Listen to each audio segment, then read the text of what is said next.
because I was on mute. Now you can hear me. I muted myself just to test myself. Well, good evening, ladies and gentlemen. Welcome to the late one in review. Beautiful Thursday evening. And here we are again for another exciting review of the news. Thank you for those coming on Instagram. Thank you for those on Facebook and YouTube as well. Remember to like and share. And as much as possible, we'd like you to partake in the discussion today. Well, we are on this junction now with COVID, whereby we call it D-Day.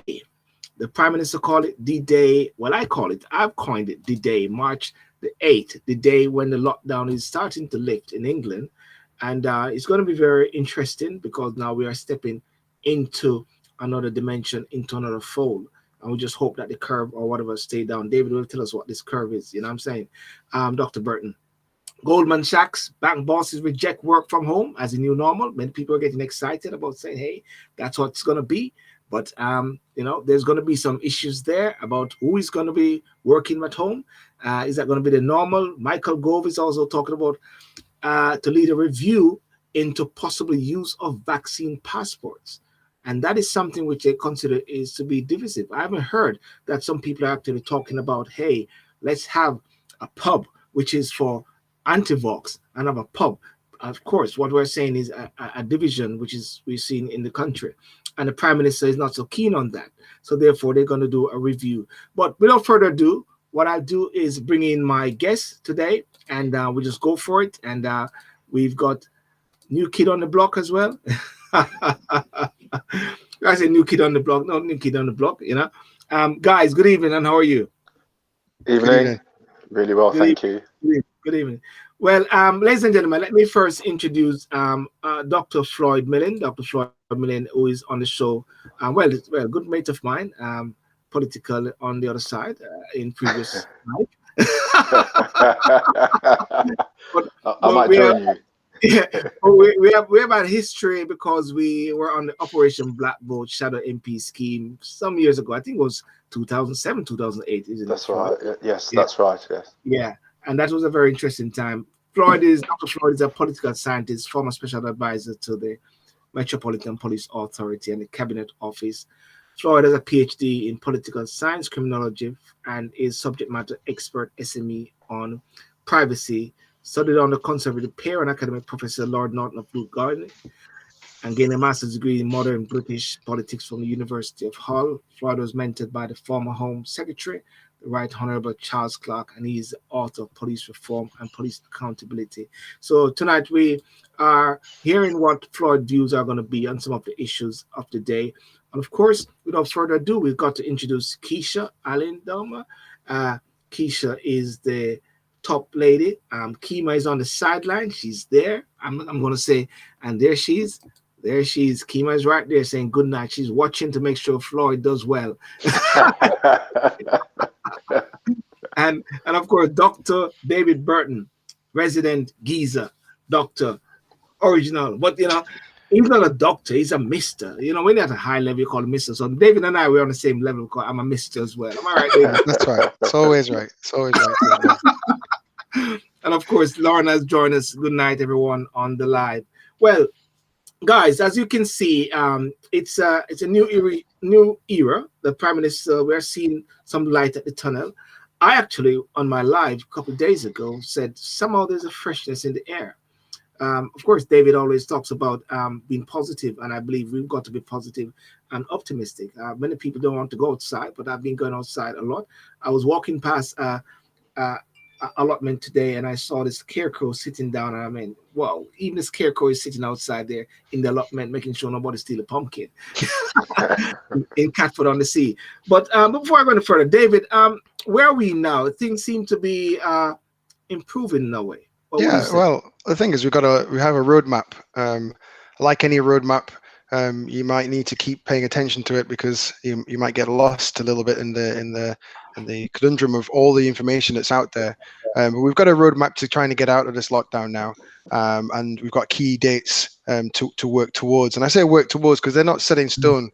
We're working towards unlocking all facets of society up until sort of the 21st of June, where we would have everything open back to where we were previously, with PPE, etc. But firstly, I think I'm sure we're all aware, broadly, that on the 8th of March, education is probably featuring the highest at this moment in time, and I think that's a key thing here. Education should be featuring high up the agenda, because kids and schools have really suffered during this testing time that we've had from February of last year.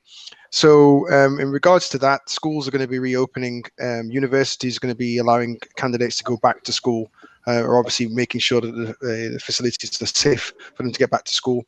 And then from the 29th of March, we're going to be looking at outdoor sports opening up again. So having small groups being able to meet and convene in an outdoor space. And then we're back to, I think, sure you remember the rule of 6, where up to 6 people can meet out in outdoor spaces. So that's part of the roadmap. And then we get to around the 12th of April. And for people who are really fanatic about getting back to gyms, that's when gyms are going to be reopening, hair salons are going to be opening, so I can get my hair did again. I've tried my best over lockdown to style myself out. I know you have as well, Sylbourne. It's not an easy job. I'm sure Floyd and Keisha, the same difference. We've all been trying novel ways of trying to groom ourselves, but hairdressers are going to be finally back open. And I think that's a fantastic thing. And then from the 17th of May, we've got the outdoor spaces up to 30 people being able to meet in outdoor spaces, pubs and restaurants opening in outdoor spaces as well, weddings, cinemas opening up as well. And there's going to be a testing time for the government to try and work out what safety measures need to be in place for outdoor activities. And up to 25% of people will be able to visit bigger venues. So 40,000 seater capacity stadium will be able to house 10,000 fans. So how is that going to work? Well, we don't know the roadmap for that just at the moment. We know we're going to get there, but we don't know that the ways that will be enforced. And I'm sure later on we'll talk a little bit about passports and things, but I don't think that's going to come to fruition by the time we're looking at sports and sports activities, at least. And then we've got the 21st of June, the holy light there at the end of the tunnel, where we hope that we will be able to unlock for everybody and get back to a sense of normality. And we have concerts, live concerts being open outdoors, etc. And we can all hug, kiss, and hopefully hug and kiss again, just like we did before, and take it from there. So that's a particular roadmap brought down in very simplistic terms. I think I would ask that people to pay reference to the news agencies that are out there, obviously the BBCs, the Sky News, to keep up to date, because these are points in time, but things may well roll forward a little bit quicker than the dates that I've rolled out there. So my source for that would be the BBC. Fantastic. And Keisha, how you feel now? You feel like you're getting back to outside? I mean, she has not gone outside, Floyd. She has not seen outside for a year. Nearly a year.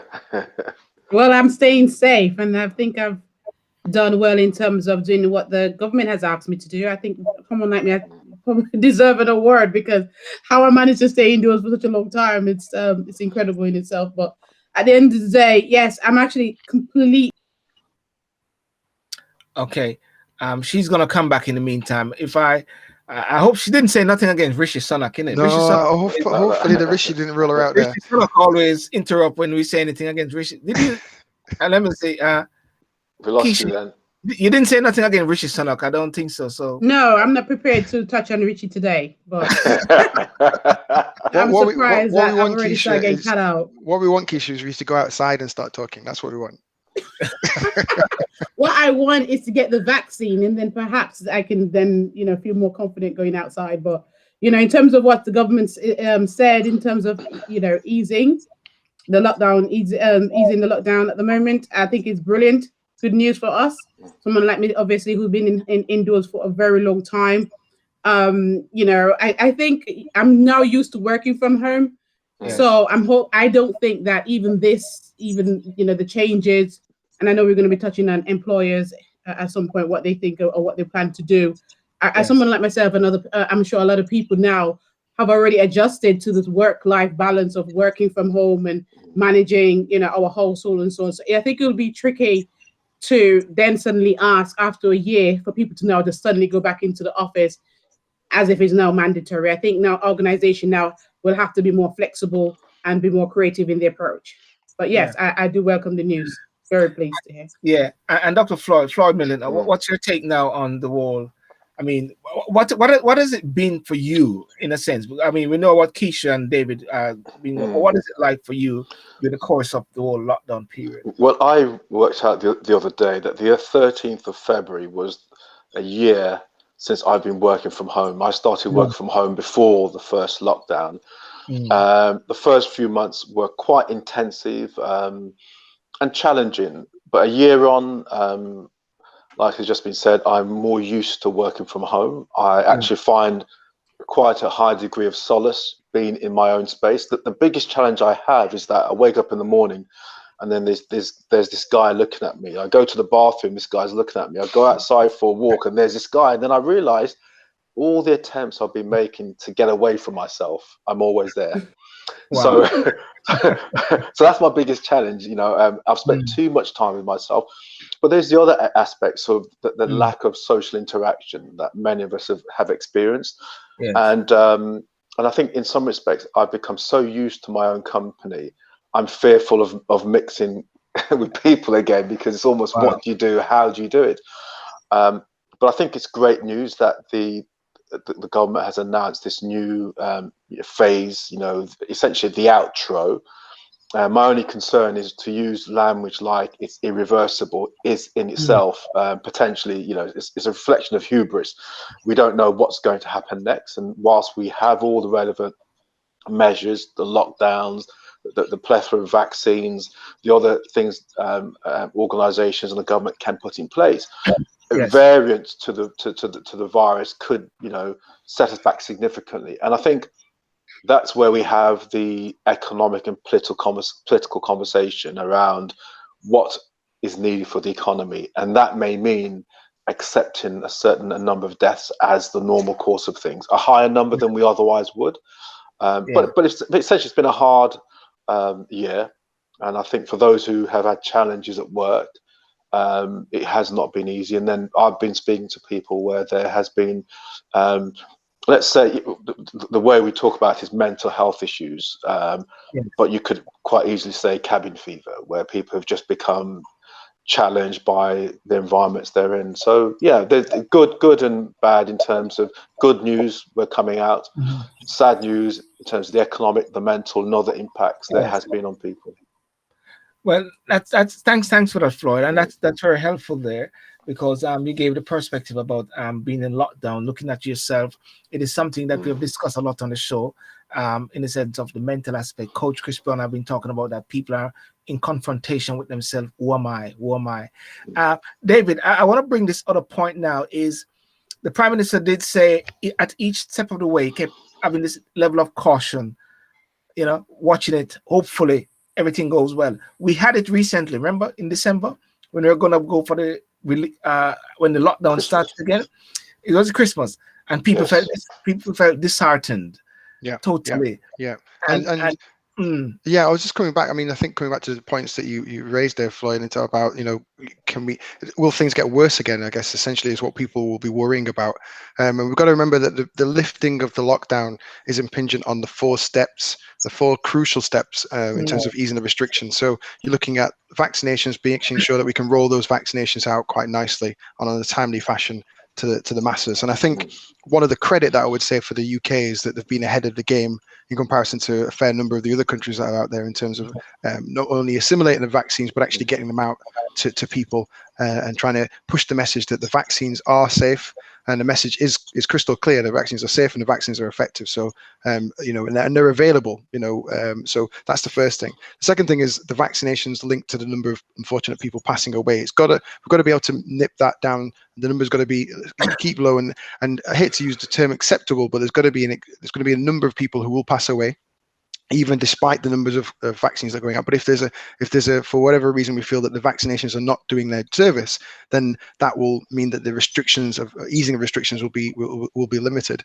And on that point, we've got to look at the number of infection rates, and then if the infection rates are climbing again despite the vaccines, then that's going to be another cause for concern. And then lastly, the last thing that I think Floyd touched on was the new variants. Well, the new variants cause a significant sway in the numbers of people who have been affected. And if they are, how successful will be in rolling out new vaccines that are effective against the new variants. And I know that early on in the pandemic, people didn't really like to make the assimilation between the flu vaccine and this particular current vaccine that we have for COVID-19. But I think the time is now to realize that even despite the flu vaccine being and having a very good uptake of flu vaccines over the years, there has been a number of people who would have passed away associated with a particular condition in itself. So there'll be the same tolerance level that will be adopted to COVID-19. And I say tolerance level because we just have to accept that there will be passing of life. Unfortunately, that's the way that things will manifest themselves. But once we get to understand this virus a lot more, remember it's been out for just over a year now, we'll be able to make an assumption as to what will be the level of normality. And I think that's why not for the sake of just being the third lockdown, but that's why Boris Johnson's been treading very carefully in this. We can't.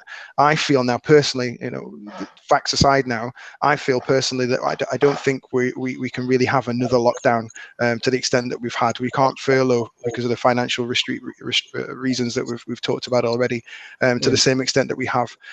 So it is a big movement. It is a big push to get this vaccine number up, to try and unlock in a greater extent than we have previously, and then to recognise the fact that unfortunately we're going to have loss of life, but hopefully to a very small degree that doesn't impact us as significantly as it has over the past 12 months. I want to bring in a couple of persons here. Lorna Foster, welcome for joining the show. Yes, it'd be good to see the kids roll out to school again. It would be a relief for them and their parents. Michelle Clark, welcome from the States. Blessings.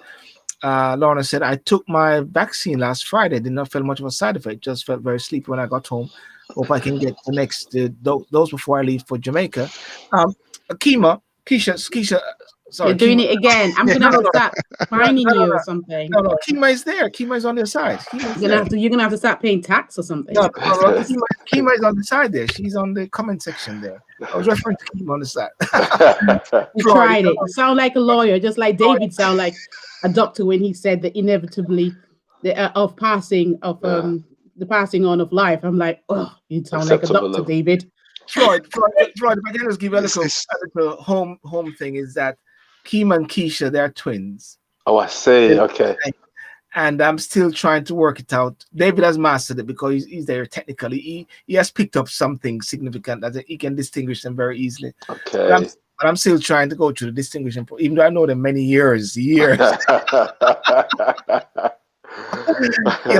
Keisha, do you feel confident? I know you said it's good that you're seeing the light at the end of the tunnel. Do you feel confident that this is it now? This is where we're aiming to get out? I mean, you're looking for the vaccine. Now we're going to go in straight into vaccine right after with Michael Gove. But do you feel confident that this is it? Yeah, I mean, this is the third and hopefully the final lockdown, because people like myself who have been, law-abiding citizens in this country and doing what we're told, we are looking forward to get out there and actually get on with our lives. And I'm waiting for the vaccine. I've been observing the numbers of people who've taken the vaccine. So I believe that, as David said, the UK have taken up, a good pace in terms of the vaccination, and I'm very pleased by that. So I'm hoping, because of the vaccine, the number of people that has been vaccinated, that hopefully we don't have to go back in this situation. This is hopefully the final lockdown this country has ever had, and I'm hoping that now that once this is over, that I'm thinking about planning a holiday. The only problem about that is it's probably going to be a local holiday, because even though I think we are well ahead, as David rightly said, in terms of vaccination, but other countries aren't there yet. So you might think, okay, I'll take the vaccine, and then suddenly you go your travel, and then you might put yourself at risk again. So I think that's another issue that we probably need to look at some stage. If bringing Floyd there, Yeah, absolutely. I'm hoping this is it, as Michael Jackson said in his final live performance. I know, right? But obviously there's connotations with that. But I'm hoping this is it. But then this is it is contingent on the way we measure this is it. So are we no longer going to be basing it on the R rate? Are we going to be basing it on those who are admitted to hospital? Are we going to base it? I mean, so the question is, this could be it at any point. The question is, what are the metrics that we're going to use to come to that conclusion? And I think within that, there's also the international aspect, because whilst we've done the best, well, the second best in the world after Israel, I think on the vaccinations, we've had, we're in the top 5 in terms of number of deaths in the world. So there is that point. We're happy about the vaccine triumphs that we've had, but we can't forget the bottom line, which is we've had 120,000 people who've died, and therefore other parts of the world, whilst they are watching us on the vaccine, are saying actually there's more infection in the UK, and that brings certain fears. So absolutely, this could well be it. But then, as I said earlier, there's there's the medical, there's the political, and there's the economic factors which will come into that. So should the R rate go, exponentially high, the question is, if this is it, if the R rate goes to 5.5, we will not shut down. And then the question is, are we then putting mammon ahead of life? And so there are those very challenging balancing acts that we need to make. But I'm hoping this will be it. But finally, I would say that if this is indeed it, then we need to hold our nerves, particularly the Chancellor, as he's about to make his budget. He can't begin to claw back too quickly. This has to be a gradual process. And I'm just concerned that when this becomes it, the answer will be no more assistance. Get out there, let the markets decide. And that will be the wrong solution to what is a social and a medical crisis that we've had. We're embarking on this period now where we're stepping into freedom, because when you hear the word lockdown, and the words we have been talking about is isolation, lockdown, quarantine. Now people are stepping out into this level of freedom. David, do you believe it's a vaccine played a fundamental role at the same time in bringing things down, or what do you think? I mean, we're going to go straight now into Michael Gove and the review as to the passport. But do you think the vaccine played a fundamental role? So I'm still ruminating on your freedom comment and thinking about Nelson Mandela's long walk to freedom. It really does feel like a very long time in the offing in terms of trying to get to this particular moment in time. And I think it's, again, let's talk about the vaccine then. I had great concern that this would be something that we would not see in the space of a year. In the space of a year, the whole world, the scientists in the world decided that actually they're going to put Dr. Burton in the wrong, because I did not expect it to be rolled out so quickly. And I think that just shows there's a testament to the scientists, a testament to what we can achieve if we do put our mind to it. And the restrictions that obviously have enforced the whole entire world over meant that we had a common purpose and a common goal to achieve a common aim. So the objective was met. We've got the vaccine. Do I feel that this is the holy grail? No, I don't. I think it's part of the solution, part of the equation, and I think it will allow us to get to where we need to at the next step.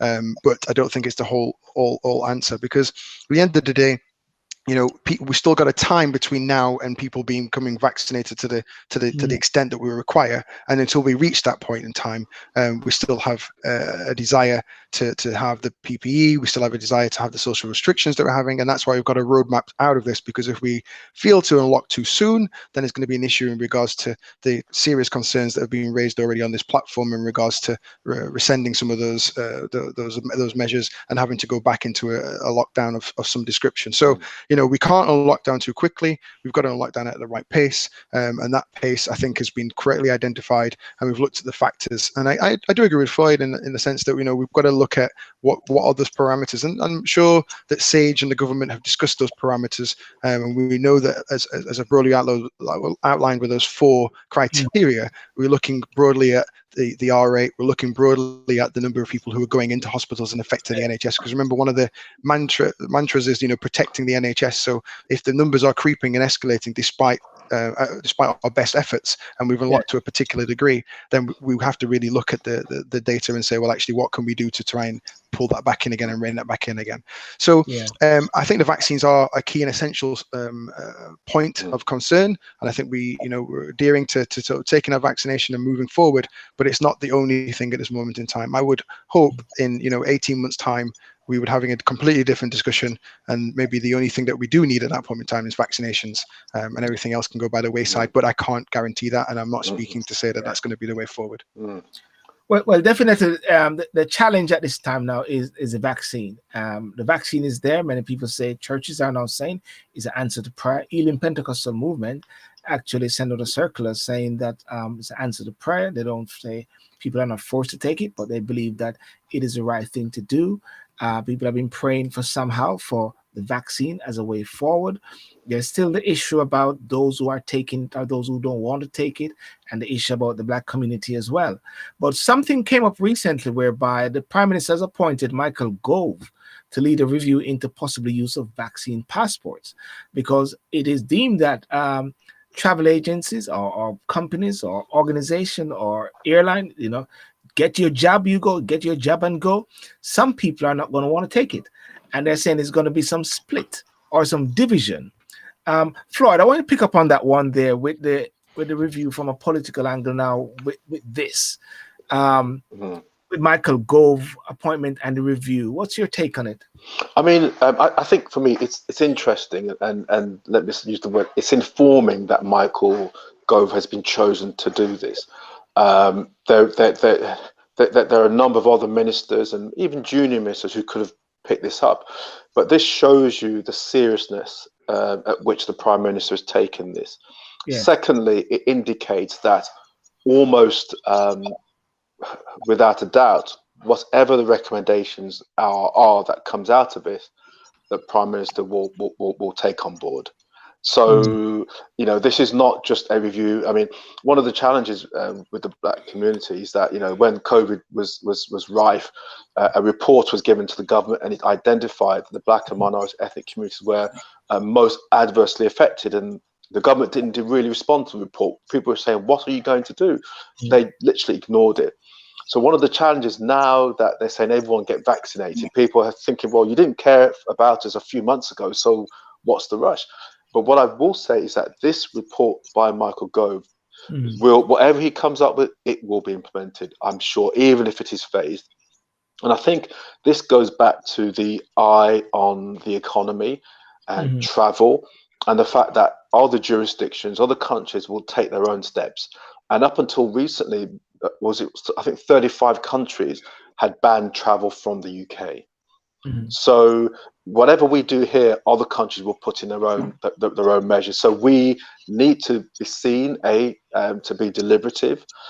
Secondly, we need to be seen to understand the economics of this. And I think this is slowly getting us ready for the inevitable, which will be, I think the passport thing is a bit heavy, but it'll be to say, what inoculations have you had? What vaccines have you had to come into our country? And these are the ones that you must have. And by the way, COVID-19 vaccine will be amongst that. And so I think it's interesting that Michael Gove is doing it. And I suggested, even though the Prime Minister previously said, he's a libertarian, this is not something he would like to do, but his second in command is doing it. So I think we can say safely that this will be part of our life going forward.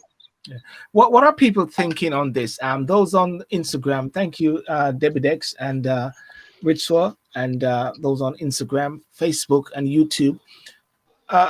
Will you be happy with a passport that is saying that by virtue of this passport, this is confirming that you have taken, or you want it to be private or so? I mean, right here now, I have evidence that persons here have taken the vaccine. For argument's sake, David, I've had my job. All right. So David has confirmed that he has taken the vaccine. All right, David. But this is probably at the heart of one of the challenges with this. So I've not been invited to take it as yet. Yeah. And there'll be millions of. Have you? Yeah, I got a letter today. Yeah, but there'll be millions of people in the country who A, are not in the queue as yet, or B, for health reasons they can't take it. So I think there has to be an element of a caution around, because we're still going through the different phases and introducing and inviting people. Youngsters have not had a chance. So there's a timing issue to this as well. So if such a passport came in place, again, the timing would be important, and it would need to be done, if it was done, after everyone had the opportunity to take the vaccine, not whilst we're still going through that process. And the final thing, sorry, in terms of your question, would I be happy? I'm not. I don't think it's a matter of whether I'm happy or not. I'm not happy to pay taxes, but I have to pay taxes. I'm not happy. Okay, I wanted to say what else I'm not happy to do, but essentially what I'm saying, give on to Caesar, and if that's what is required. But there is an issue, however, around the effects that this will have on insurances, life insurances. There's an issue around how your information is disclosed. There's a pushback from GPs because they don't have the time or the resources. So there has to be some kind of general offering. And I used to be the head of identity services at the post office, and we talked about putting systems in place where you could assert your identity and pull it back at a point in time. So there's all those challenges and opportunities as well. Keisha, what's your take on that bit about the vaccine and the passport? You said that you're looking forward to taking the vaccine and to get moving. Would you be happy with a passport that distinguishes? You want to tell the world that you take it? Absolutely. I don't think this passport, this health passport, is anything new. I mean, a lot of countries, especially if you travel to developing countries, you need, a passport like a yellow book.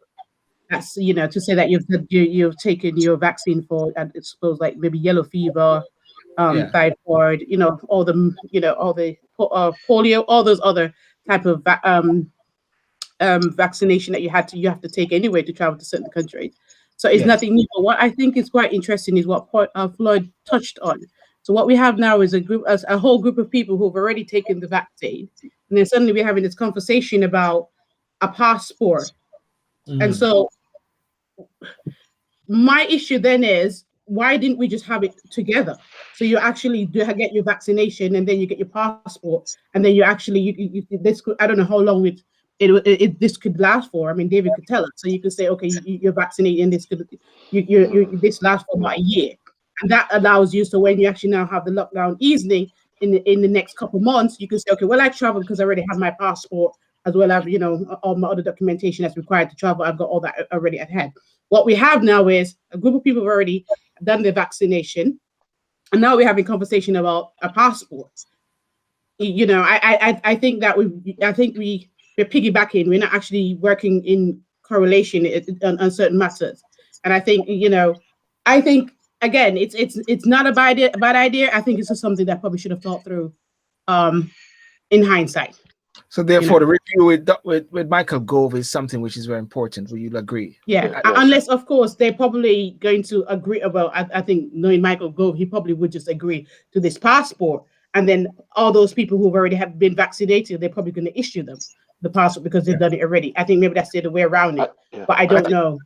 Before I get to you, Floyd, let me go to David. Yeah. But I think Michael Gove is a bit more firm than that. I don't. Yes, think he is the type of person he is, and Floyd led on to that to show serious the Prime Minister is to having someone like Michael Gove than just another typical person there in that position. But David, I want to come to you, David, in the sense that you took the job and you're ready to go. Do you feel like the world is your oyster? The world is ready for you? Or... No, I'm still here. I'm still working in the NHS. I'm still seeing my patients. I'm still here to serve. Yeah. But also, I've got to think about the work-life balance that I think all of us need in our lives. And I think, as the vaccine goes, it will help us to at least think about the idea of traveling again. I'm not saying it's high up on my agenda, but it's fairly high up there because you do need to have that sort of mental relaxation. You need that time away from work to be able to re-energize and reflect. So in regards to the position of Michael Gove, I think it's a good thing to discuss. I think the first thing I would say is that, nothing's going to be set in stone before, I think, the majority, if not everybody, has had access to the vaccination. So I don't think we should be too worried or perturbed about the idea of having a discussion now. It would be great to have had this discussion in hindsight, but months ago. But if you think about it, the vaccines only really just start to be rolled out around Christmas time. So we're in the position we are, and I think it's great that we're having that discussion. And obviously, there's got to be a concerted effort for the globe to sign up to this, and that's going to be very, very difficult. The first step, I think, from Michael Gove's point of view, is to try and assimilate a collective idea that can be discussed within the G7.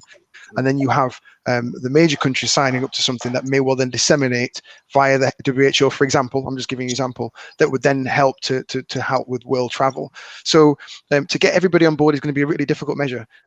Sorry to go back to a really political issue here, but to get Brexit done, it took a lot of time, a lot of effort, and even then we didn't get, I don't think, to the best outcome, but we got to an outcome. And so it's going to take a lot of time. It's going to take a lot of effort. I don't think this is going to happen this year.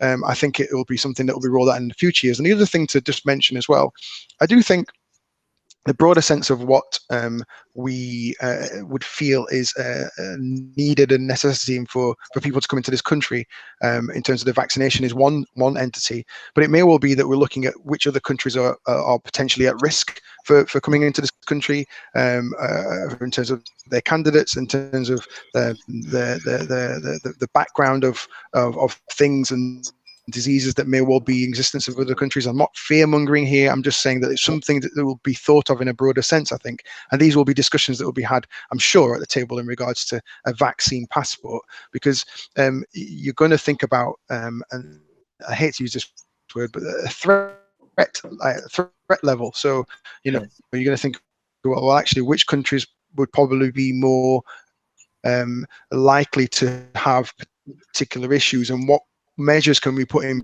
place to protect the UK and protect other countries from having outbreaks like this again going forward. So I think in a broader sense, it's not just COVID-19 here, but we're thinking about the likelihood of what happens when and if this happens again. Because I don't think this is the last of it. We're humans at the end of the day. We'll live long and fruitful, I'm sure. And so there'll be more viruses that will be common nature. So, but at the same time, and the reason I mention that is because we've learned a lot from this particular episode in regards to negotiating travel and how people come into this country and how we go out to other countries as well. Yeah, Floyd, picking up on what you wanted to say, but while you're saying what you're going to say, do you think that there's going to be a division in society whereby the likes of those who are anti-vaccine, those who have their concerns and are holding back, and if there's a pub which is going to be the anti-vax pub or something, you think there's going to be some sort of split in society whereby people are going to feel pressure to congregate together and something will split, which the Prime Minister is actually talking about? Yes, I think in answer to that first point, last point first, I think there inevitably will be, because I think there's a group of people who are unsure about the vaccine, and if they are shouted at or made to feel, silly or stupid, very much like the Brexit debate, there are those who are all-knowing, and then there are the others who just didn't know what they were voting for. But within those who so-called didn't know what they were voting for, they knew full well they made their choice. So in this same scenario, we have to be careful that we don't push people to begin to affiliate and identify with so-called anti-vaxxers when they're not, because they feel cajoled, they feel pushed, and the natural instinct of many people, if your push is to stand up firm, and therefore you become right in a position that is dangerous. So I think we need to be careful on that level. I think, notwithstanding that, there will be, and I don't think there'll be areas or pubs, vaxxers and anti-vaxxers pub, but I do think particular communities will be viewed as not safe because they have not taken the vaccine to a high enough number, and that could begin to show some racial differences between people not wanting to mix because this group of community haven't had the vaccine, and internationally, certain countries who may not have access to enough vaccinations may be seen as third-rate countries. Two more things. Britain itself, because of our high levels of death, will be definitely one of those countries with Brazil or maybe US where other countries will be afraid. So in effect, we might be afraid of having people come here because they may bring the viruses to here, but people actually in other countries may actually say Britain is more of a vector of the virus than many other countries. So we've got to be cautious that we don't have blocks on our travel, not on our trade. And the final thing is that I say is this. With the passports, one of the real considerations that we need to factor in is that at the moment, taking the vaccine doesn't essentially prevent you displaying the extreme excesses of the disease. And it ultimately, hopefully, prevents death. But you can still be a carrier. You can, according to the research, still transmit it to someone else. So one of the challenges is that the country will say, have you had the vaccine? Yes, but you could still bring it into their country on a high number, on a high level. So I think that there's some very difficult balancing acts, but the vaccine is good because it begins us on that long journey, but there's still, threads that need to be tied up, and we need to be careful that any policies we put in place we don't become so adamant that this must be done to the extent that it becomes illogical, because we'll lose the trust of most people if we say basically it's okay to meet people in the park but not to gather, but then you got 20,000 people coming in at the airports and they're all cheap by chow, so we have to have consistent policies which pass the smell test. Okay, well, I want to check what Lorna is actually saying here. Was very apprehensive. What she said, I just put it up there. Was very apprehensive about taking vaccine as I'm allergic to penicillin, but was told by my GP that one particular vaccine would be okay with allergies. So in the end, I took my chance. Okay, so she took her chance with it there, and moved on with it. I want to also welcome Vetress the Goddess, Lady Flaws on Instagram as well, and people with their different views. I lost David briefly a second, but he's gonna join back. He's in the process of being joined back. But while I wait for David, I just want to flash up something which is happening on this Sunday, and just to give you guys a heads up here. This Sunday, I have Mr. Steve Urchin, right? Steve Urchin is going to be on the show. Steve Urchin is actually, believe it or not, he's actually the what is he again? Yes, he is Sean Paul. Yes, he's Sean Paul manager. Okay. Journeyman of the entertainment industry, having formerly worked as studio manager, and he's the reggae ambassador for Sean Paul. He's coming on this Sunday night, and he's talking about with his book. So looking forward to that this Sunday evening, talking about Jamaica and his work within that industry, and also his book Look Down, which is going to be a very interesting book with Mr. Steve Urchin. So that's going to be a very interesting day. Now, the other thing which I was talking about, and Keisha, this is good for you because they don't want people to go back to stay home. You're gonna have to go back in the office. Sylbourne, can you hear me? Yeah. Yes. Well, I am not a HR specialist, but what I do know is that if by conduct, if you're doing something for a while, surely there's an expectation for your employer to be reasonable and demonstrate some type of flexibility. So, and if you've been, I think this year has proven, especially to your employer, that work can be done at a very high standard, even though you're at home. So I don't understand, why. I mean, I've seen the news today. I think one particular organization who are quite keen on bringing all their staff back into work. No, things have changed, things have moved on, and employers have to adapt to the changing times that we're in. That's the reality what we're dealing with. As far as I'm concerned, as long as you've done your work, you've delivered it on time, you've proven yourself, and this is what this year was about, I think, for employers, that they need to be able to trust their employees a lot more. And I think this year, hopefully, employers generally, I think there's probably going to be one or two exceptions to the rule, but I'm optimistic that a lot of employers will realize that, given the circumstances that we're in, and the fact that we have to not only work, but obviously have this managing our time with, our work-life balance, having families and so on, that they really know that this is the time to actually adopt and adjust to the circumstances that we're in and allow people to the flexibility that they now demand. Well, this is coming from Goldman Sachs. Yeah, bank boss rejecting the work from home as a new normal. Floyd, you're in this zone here as social political scientist. It has been working. I mean, for myself, I mean, boxer shorts with your suit, when you go to court. I mean, it's working a certain way. A lot of people are getting a good balanced life at the same time. Is it a new norm that people have to somehow work within the new structure? Well, I wouldn't call it the new norm. I would say it is what it is. And what it is has been what it is because that's all we could have done. And therefore, when you then look at it from that perspective on the question of how effective has it been, and it's been pretty effective. I mean, people have worked, they've found ways of ensuring they can have their meetings. So there's not a diminution in the quality of work. The social interactions have obviously lessened. So I think companies have to make reasonable adjustments for their teams. And as part of that, the health and safety aspect, is it safe to have, even in the next year and a half, all these people going into town, going on the trains? To what extent will it be safe for you to be in the workplace?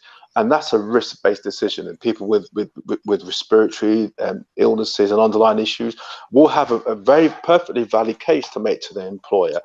And when evaluations are done over the last year, when companies look at their quarterly update, their quarterly review, how productive have they been?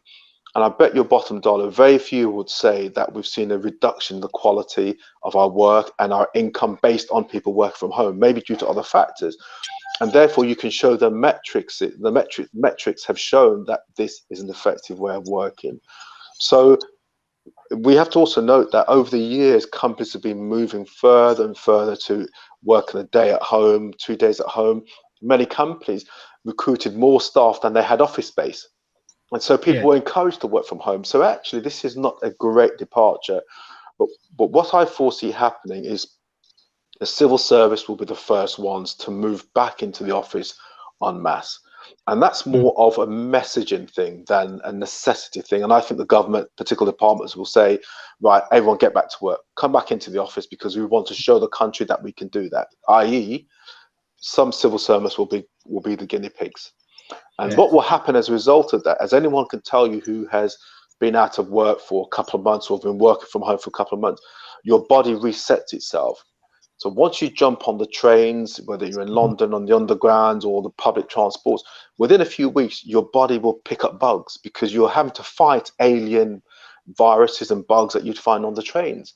So there's going to be a high percentage of people in the first few weeks, first few months who are taken ill, not necessarily COVID, but you'll be picking up bugs from other people. So you're talking people have been isolating, people have been locked in, and David can pick up from that. Therefore, is it that people are actually harming themselves by not going out? And now they're going to be going out now, and they're going to be... Hello, be careful. I have been at home for about a year, and I feel healthy, and I'm fine. Yeah, you will be, but it's when you start mixing with people, when you, for example, if you go on the central line and all the other lines and all those bugs start attacking, your body will just have to readjust to understand how to fight them. I'm going to bring David on that point. Good evening, family, listening intently. Dina Coy, thank you, Dina Coy, for coming on, and thanks for your input there.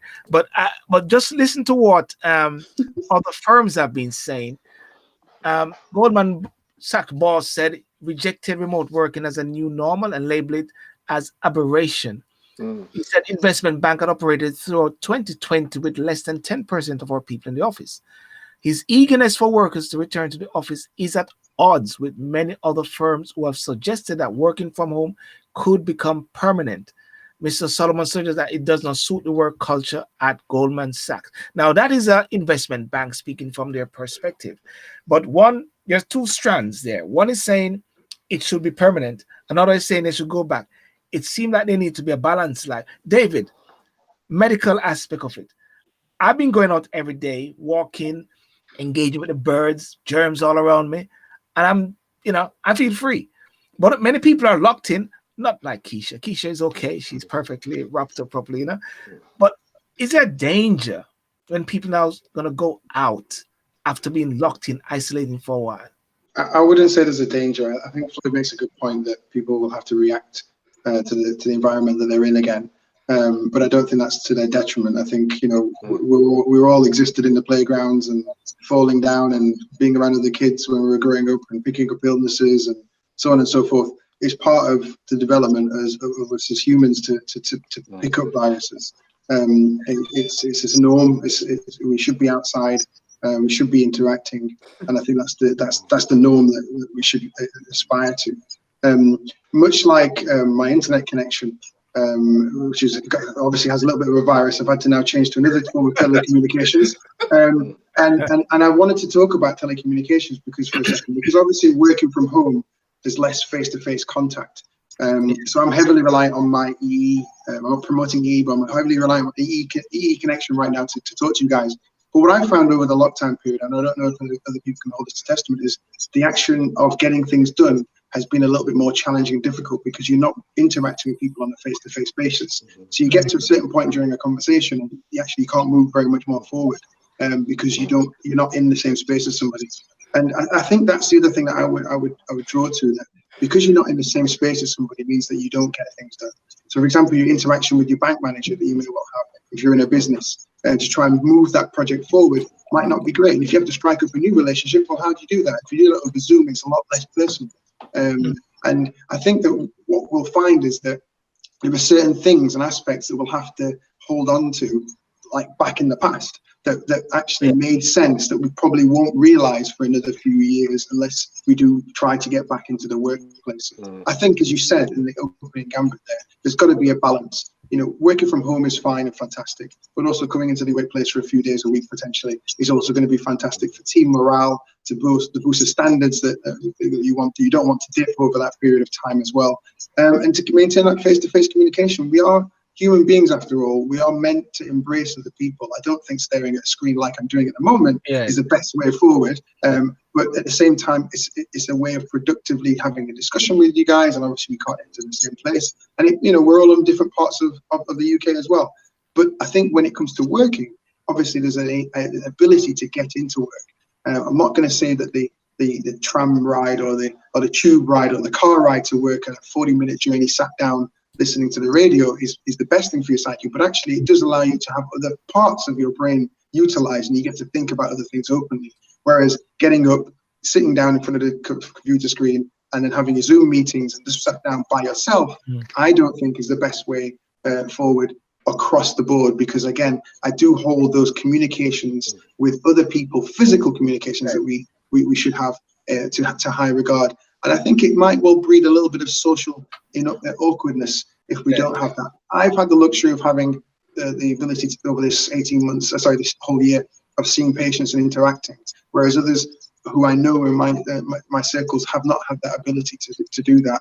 And I can see that is not something that's quite rewarding for them from a health and motivation and well-being point of view. So I do think that's where we should go to. I think there's a balance to be had. I'm not saying everybody needs to get back to the workplace, but at the same time, I do think the workplace should be there and open for business. Everything should be open for business. NHS, workplace, all the rest of it. But come to a negotiation with your employer to say, okay, I've actually adjusted very well to the home working environment, but actually maybe for 2-3 days a week, I'd like to go into the workplace and come to that negotiation. I think that's a fair balance, because that will aid the productivity that I think is lacking currently because of the restrictions that we have and because of the motivation of people. All right. Okay. We got 5 minutes to wrap up now, before 10. And then let's wrap him up now. I wanted to touch in America about 500,000, which have now died as a result of COVID, 100,000 since. And also Jamaica as well. We're seeing an increase in COVID. They're showing people sitting down with ventilators and all those sort of things. So there's an impact in Jamaica going on. They're waiting for the vaccines to come down there as well. So, Kima, at that point whereby yes, we could be okay in the UK, we could get in the vaccine. Keisha. Sorry, yes, I give up. I give up. Floyd, I don't know Floyd, what what to do. Let it go, What's that? Floyd. Let it glow. Just let's let it go. The Keisha's twin, Kima. Kima made a good point when she said about you could be having a holiday here and everything well, and then you go into another country which is not ready in a certain way, and that's a balancing act.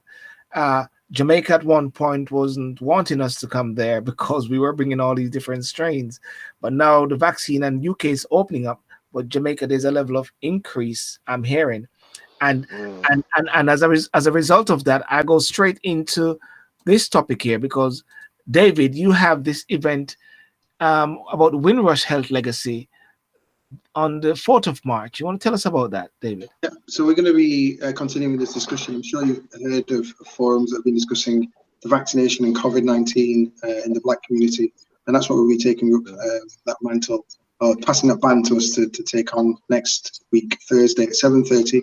It's on across 2 platforms, as you can see there. It's on YouTube, and it's also streamed live on Facebook. We are really wanting people to interact with us. Obviously, there are serious concerns in regards to vaccinations. There are serious concerns as to people's attitudes towards vaccinations, and that's across the board. I think everybody has a fair concern in regards to how we're going to unlock how things. COVID-19 opens a whole kettle of worms. So we're going to try and broadly discuss the vaccination within the Black community. And we want to take people's questions. Any reservations that you have, anybody that's got any positive vibes about the vaccination or COVID-19 and how we're going to escape out of this. We want to hear the Black community. We want to hear what they feel about it, because at the end of the day, we've got to be able to come together to sort of approach this in a manner that would allow us all to get back to a sense of normality. So we've got to realize that there are going to be positives, there are going to be negatives, and we want to talk about those in this platform. So please tune on the 7:30 live streaming via Facebook and YouTube. You can see the links in the description there, and it's hosted by the Jamaica Diaspora UK Health and Wellbeing Arm. So please be there or be square. And the 2 doctors there, Dr. Donald Palmer. Yeah, Dr. Donald Palmer, he's a pneumologist. So he's going to give an oversight as to the vaccines that are available to us and talk broadly about, I'm not going to give his speech, but he's going to talk broadly about the vaccines that are currently available and some of the questions that may well be approached in regards to that. And then we've got Dr. Dorian Cooper, who's a GP. So, one of the first points of contact for people in the community is going to be your GP. You're going to find out more information. Where can you get the vaccine from? What vaccines are available? What are the health benefits? What are the pros and cons? Well, we're going to talk about that on the platform itself, but there may well be individual questions that you want to raise, either through this health forum or to your GP, and you may want to know how best to broach that sort of thing. So we're also going to be having people come on and tell us about their story about the vaccine. How did it go? What did they feel? What was it like? And we want to hear from people who have got reservations about the vaccine as well. It's a discussion at the end of the day. Let's have that discussion. We are the Black community. We want to have that discussion, and take it from there. Okay, good. And in wrapping up now, Kima, that was great, Kima. What's your last word for tonight, and your thoughts as to where we are going? The country's moving into a new junction. Well, I just want to say I look forward to that program, Dr. Burton. Thank you. Also because Dr. Cooper is from my little island, so there you go. So I'm looking forward to that. Okay, and but overall, I think the program today has been, very, very good, very informative. I hope your audience actually enjoy the show today. So yeah, very pleased about the show today. And Dr. Floyd Millen, your last word as to where we see. I'm sorry, it's great to have Dr. Floyd. Millen. Yeah. Where do you see us going, the nation going in the next few weeks or so? Yeah, first of all, it's been a pleasure to be on. Thank you for inviting me, making me feel welcomed. Or unwelcome, no, they're welcome. So for my thinking, I think what I would say is that this is a moving feast, and there are external things at play here, and so it's very easy for us to get sidetracked when we see that the measures being presented by the government don't always pass the smell test or the common sense test. But it's incumbent on us to realize that there are political things going on, which are, exchanging and interweaving with the medical advice, with the scientific advice, and also economic as well. Yes. So we almost need to have our own common sense view, which is take the sense out of the nonsense and make sense from it. So it's just saying, when politicians are making plans, try to disaggregate and take out the politics and see what makes sense. How do you keep yourself and your family and your closest and dearest safe? And let's do that. And let's have our backs. Let's have each other's backs, and just guide those who are concerned, who are more concerned about taking the vaccine. Guide them safely. And for those who, as the Prime Minister said, there will be inevitably those who will not take it. But again, let's find a way that we can ensure they are safe and don't pose a risk to others and themselves. So it's a delicate process, and we need to take this forward together. Thank you very much, Floyd. And Dr. Burton, your last word, sir. I'm just grateful that we got a great show this evening. I think Floyd's into the community now, but it's not completely there, because we've got to get your name wrong. We get your name wrong and part of the whole fraternity. So that'll come along, I'm sure. But in all seriousness, I think it's been a great discussion. Obviously, a lot of it is circled on the recent events regarding the road map out from regards to COVID-19, the world effect as well that it's going to embrace regards to the vaccine passports. And obviously the impact of COVID-19 on other nations, as we look forward to hopefully being able to travel in the very near future. Obviously, the last thing I would say is, keep having these discussions. I think by having these discussions, it means that we can break down barriers in terms of informing people about the COVID-19 and the vaccinations and so on and so forth. But yeah, thanks for the eventful discussion. And great panelists. Thank you so much. Awesome. Thank you. Awesome. And ladies and gentlemen, I want to thank you so much for being good co-hosts as well. Those on Instagram. Hey, David Chen, respect my virgin. Straight out of here. On Instagram. Thank you so much, guys, for coming on. And of course, Riza, on Saturday, I got an Iranian lawyer who is in Poland, who is going to be walking with me, walk and talk, Saturday morning at 10 o'clock. 9 o'clock UK time, 10 o'clock Polish time. That's going to be great. Tomorrow night, I'll be having me and Coach Chris Brown. We'll be on Clubhouse. We'll be talking about how are you getting ready to leave lockdown. We had it actually Tuesday night on the show, but we're going to take it on Clubhouse and talk about how are you getting ready to leave lockdown. Because one of the things that we spoke about, guys, and quickly just indulge me for a second, is that when you're in lockdown, isolation, quarantine, and you're going to be free, you start putting yourself in the mindset of a prisoner for a while. And the preparation process is like, are people prepared to really go out? So we're looking at coaches looking at those areas and digging into it. So that's going to be very interesting as well. So ladies and gentlemen, thank you so much, Michelle, Lorna, Dean. Thank you for coming on. Keisha, who is there, and Kima, who is here. No, Keisha is No. And one more thing, don't forget to like, share, and subscribe to Sylbourne TV. Yeah. Thank you very much. Yeah, I did it. Interesting topic. So, ladies and gentlemen, thank you so much for coming on, and I appreciate that. And we look forward to see you again next time on the show, next week, the same time. And remember, as Keisha said a while ago, to like, subscribe, and make sure that you don't dislike, or we're going to find you somehow. Thank you very much. Have a good night.